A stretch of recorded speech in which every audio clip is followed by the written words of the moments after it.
خب سلام عشقای دل، چطور مطوری؟ جوال لجندم. به یه ویدیو دیگه از این چنل خیلی خوش اومدی.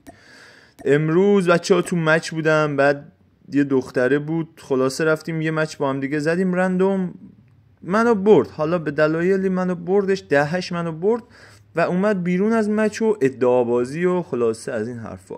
گفتم باش بذار 15 تایی استارت کنم، هرچی تو میگی، تو قوی من ضعیف هستن. خلاصه مچ اول و 10-8 بچه‌ها باختم. مچ دومو بریم با هم دیگه ببین چی کارش کردم. فقط مچ دوم بچه‌ها از اینجا به بعد ویدیو هم وایس لایو میشه و اینکه خلاصه یادتون نره دیگه لایک و کامنت رو بذارید. بریم برای مچ. خب بچه‌ها نمیدونم حالا احتمالاً این ویدیو بشه، ولی این دختر خیلی ادعا کردش.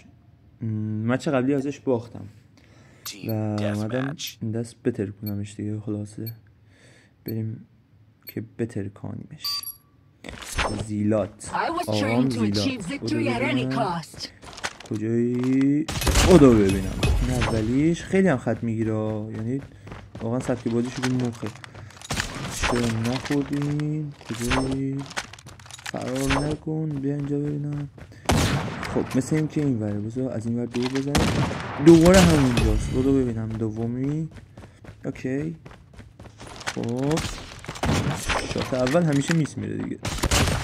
اینم سومی، آقام زیلات. بدم میاد بعضی ها هستن سطح پلی هم ندارن، میرن یه گوشه خط میگیرن، بعد در آخرم که میبرن ادعا میکنن.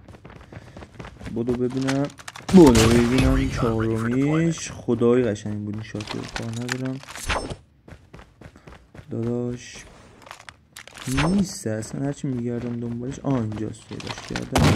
بودو ببینم یه فسسکوب زیبا میطلبه. پنجمی 5-0 همین بود ادعا میکرد. این هم ادعا میکردی. ششمی کلی ادعا کرد. خلاصه 6-0 این کار میکنم کلا بازی رو ببندی.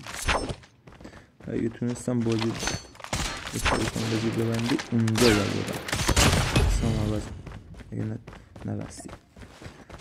خب هفتمیش اوکی. کجایی؟ هشتمی. بودو ببینم.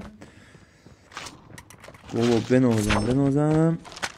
کجایی؟ بیا. نهمی تمومه. نوک میشه به نظرتون؟ حتی 20 نیست. این دهمی اینجاست. هم نگاه دین. 11می لفت داد آجی، پشیمان طرف لفت داد. یه جوری زدمش صدای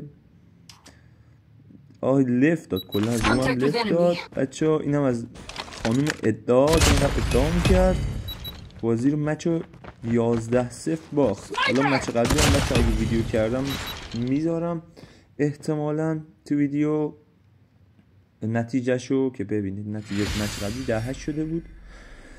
خلاصه آره دیگه. بچه لایک و کامنت و سابسکرایب هم یادتون نره. ویدیو گذاشتم همین دیگه فعلا.